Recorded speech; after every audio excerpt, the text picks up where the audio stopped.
안녕하세요, 여러분. 디 익스플레이너입니다. 자, 오늘은 C.S. 루이스의 아주 특별한 고전이죠. 스크루테이프의 편지 속으로 한번 깊이 들어가 볼까 합니다. 이게 그냥 딱딱하고 어려운 신학책이라고 생각하시면 안 돼요. 전혀 아니고요. 오히려 인간의 심리를 아주 날카롭게 꿰뚫어보는 정말 재치 넘치는 일종의 심리 지침서라고 할 수 있습니다. 자, 한번 상상해 보세요. 만약에 악마가 오직 당신 한 사람을 유혹하기 위해서 비밀 매뉴얼을 쓴다면 과연 거기엔 어떤 내용이 담겨 있을까요? 상상만 해도 좀 기발하지 않나요? 이 책이 바로 그 역발상에서 출발합니다. 악마의 시선으로 우리 인간의 약점을 거꾸로 들여다보는 거죠. 자, 이 기막힌 상상 속으로 지금부터 저와 함께 들어가 보시죠. 이 책의 구성이 참 재밌는데요. 바로 편지 형식이에요. 근데 이게 그냥 평범한 편지가 아니고요. 아주 노련한 베테랑 악마 삼촌 스크루테이프가 이제 막 악마 일을 시작한 풋내기 조카 워무드에게 보내는 일종의 유혹 실무 지침서 같은 겁니다. 목표는 아주 명확해요. 자기들이 환자라고 부르는 인간 목표물 한 명을 어떻게 하면 지옥으로 끌고 올 수 있는지 그 구체적인 방법을 코칭해 주는 거죠. 그리고 그 과정에서 자기들이 원수라고 부르는 존재, 즉 신의 방해를 어떻게 교묘하게 피할 것인지에 대해서도요. 자, 그럼 악마의 첫 번째 전략은 과연 뭘까요? 바로 우리의 생각을 마비시키는 것입니다. 되게 흥미롭죠? 스크루테이프는 조카한테 이렇게 말해요. 야, 중요한 건 논쟁에서 이기는 게 아니야. 그럼 뭐가 중요하냐? 애초에 인간이 진지하고 깊은 생각을 시작조차 못하게 그냥 그 싹을 잘라버리는 것. 그게 바로 핵심이라는 겁니다. 스크루테이프의 첫 번째 편지에 나오는 조언을 한번 볼까요? 워무드한테 이렇게 말합니다. 유물론이 진짜라는 걸 증명하려고 굳이 애쓸 필요가 없다는 거예요. 그 대신에 유물론이 뭔가 강하고 단호하고 용기 있는 사상, 그러니까 미래의 철학인 것처럼 그 이미지를 만들어주라는 거죠. 왜냐? 인간이란 존재는 진실 그 자체보다 유행이나 이미지에 훨씬 더 신경을 쓰기 때문이라는 거예요. 결국 논리보다는 그럴듯해 보이는 전문 용어가 훨씬 더 강력한 무기가 된다는 뜻입니다. 여기서 스크루테이프가 아주 기가 막힌 성공담을 하나 들려주는데요. 바로 일상의 힙을 어떻게 이용하는지에 대한 겁니다. 한번 들어보세요. 대용박물관에서 어떤 무신론자가 책을 읽다가 갑자기 진리에 대한 깊은 성찰에 빠져들기 시작한 거예요. 악마 입장에서는 거의 20년 공들인 탑이 무너지기 일보 직전인 거죠. 이때 스크루테이프가 어떻게 했느냐? 논쟁을 거는 대신에 그냥 아주 간단하게 속삭입니다. 슬슬 점심 먹을 시간이네. 그 말에 남자가 거리로 나가니까 마침 73번 버스가 지나가고 신문파리 소녀리 소리를 지르고 있죠. 그 순간 남자는 이렇게 생각해버려요. 그래, 바로 이거야. 이 버스, 이 소음, 이게 진짜 현실이지. 책상머리에서 하던 그런 뜬구름 잡는 생각은 다 부질없어. 보세요. 심오한 영적 각성의 순간이 점심이라는 너무나도 평범한 일상에 의해 그냥 허무하게 좌절돼 버린 겁니다. 자, 그럼 두 번째 전략으로 넘어가 볼까요?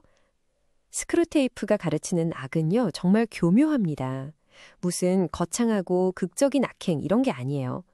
오늘 우리가 매일 얼굴을 맞대로 사는 가장 가까운 사람들, 그 사이에서 아주 사소한 짜증과 불만을 조금씩 키워나가는 방식입니다. 말하자면 우리의 관계야말로 악마가 가장 좋아하는 놀이터인 셈이죠. 예를 들어서 환자가 자기 어머니랑 겪는 갈등을 어떻게 부풀리는지 한번 보세요. 이건 정말 교활한 심리전 그 자체입니다. 자, 첫째, 어머니의 사소한 말투나 눈썹을 찡그리는 그 표정 하나하나에 집착하게 만듭니다. 날 짜증나게 하려고 일부러 저러는 게 틀림없어. 이렇게 믿게 만드는 거죠. 둘째, 어머니를 위해 기도를 할 때도 어머니가 실제로 겪는 류머티즘 같은 고통은 싹 무시하고 오로지 그녀의 영혼 구원 같은 추상적인 문제에만 매달리게 합니다. 셋째, 이거 완전 내로남불의 전형이죠. 내가 하는 말은 그냥 문자 그대로의 뜻인데 어머니가 하는 말은 그 뒤에 뭔가 악의적인 의도가 숨어 있다고 해석하게 만드는 거예요. 그리고 마지막으로 자기 내면의 영적 성찰에만 골몰하게 만들어서 정작 어머니에게 해야 할 아주 기본적인 도리는 까맣게 잊어버리도록 유도하는 겁니다. 정말 지독하죠. 결국 악마가 노리는 게 바로 이겁니다. 진짜 무서운 지점이죠.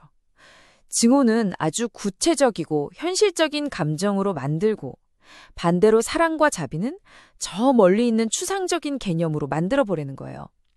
스크루테이프가 이렇게 조언합니다.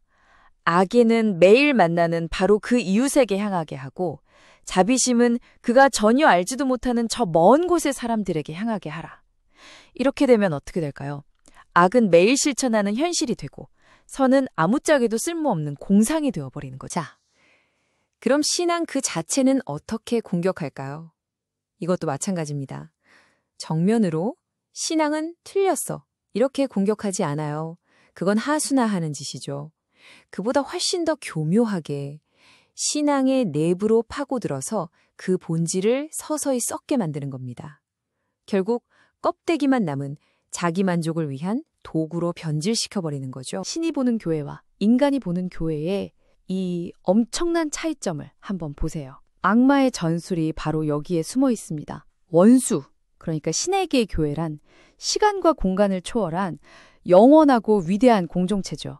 그런데 환자의 눈에 비친 교회는 어떤가요? 삐걱거리는 구두소리, 음정 안 맞는 찬송가, 그리고 우스꽝스러운 옷을 입고 앉아있는 평소에 마주치기도 싫었던 바로 그 짜증나는 이웃들의 모임일 뿐입니다. 스크루테이프는 바로 이 지점을 집요하게 파고들라고 말합니다.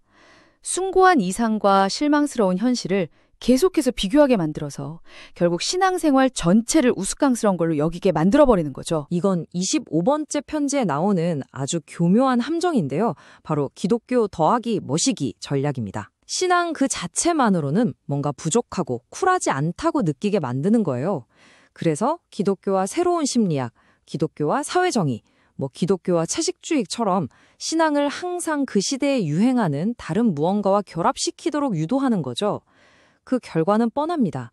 기독교는 그 더하기 머시기를 위한 수단으로 전락하고 신앙의 본질은 세속적인 목표를 이루기 위한 과정에서 흐릿해져 버리고 맙니다. 자, 이제 스크루테이프가 전하는 가장 소름 돋는 조언으로 넘어가 보겠습니다. 한 영혼을 지옥으로 보내는 가장 확실한 방법에 대한 건데요. 놀랍게도 여기에는 살인이나 배신 같은 그런 거창하고 극적인 죄가 전혀 필요 없다는 겁니다. 이 문장이 주는 의미를 잠시만 곱씹어 보셨으면 좋겠습니다. 지옥으로 가는 가장 안전한 길은 경사가 완만하고 발밑은 부드러우며 갑작스러운 굴곡이나 이정표, 표지판이 없는 길이다. 정말 무서운 통찰 아닌가요?